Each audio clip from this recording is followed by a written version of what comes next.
My wife and I raised 3 kids of our own, have 7 grandchildren, and during our 4 decades of pastoral ministry, cared for many families with little ones. So we've engaged in our share of baby talk. That's when an adult attempts to communicate with a youngster by simplifying what they want to say and the vocabulary they use so they can better match the child's maturity level. It can also involve bending down to make eye contact and sometimes even changing their tone of voice to sound more childlike.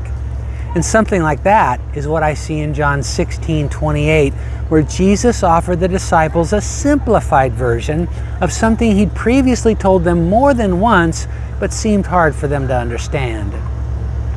The disciples make an easy target, but I don't mean to seem condescending. Those poor guys were being invited to comprehend and experience things way beyond their frame of reference. Jesus was preparing them to navigate the pivotal moment in human history when the maker of the universe, clothed in human flesh, would sacrifice himself to rescue a fallen race. I mean, come on. I'm prepared to cut them some slack. But as the Lord wound down his pre-crucifixion instructions, it was essential that they at least grasped the main point. So with careful and simple language, he told them, I came forth from the Father and have come into the world. Again, I leave the world and go to the Father. And that seems to have done the trick. I'm paraphrasing now, but in verses 29 and 30, they responded by basically saying, thank you, we finally get it, and our faith in who you are is now secure. But Jesus knew it wasn't that simple. And in verses 31 and 32, beginning with a searing rhetorical question, do you now believe? He prophesied that they would all soon abandon him. And as harsh as that may seem, he didn't leave them hanging there twisting in the wind. With what I can only imagine as the kind of loving words and warm tones someone would use to reassure a confused child, he went on to comfort them by saying he wouldn't really be left alone. The Father would be with him. Then verse 33 records the Lord's final 2 sentences before John's narrative begins to steamroll toward the cross.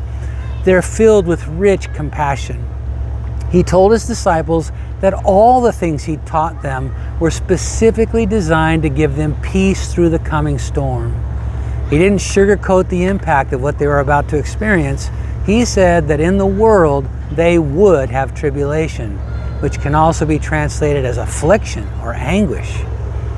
But, he said, be of good cheer. I have overcome the world. What soul-securing words those were for them and are for us.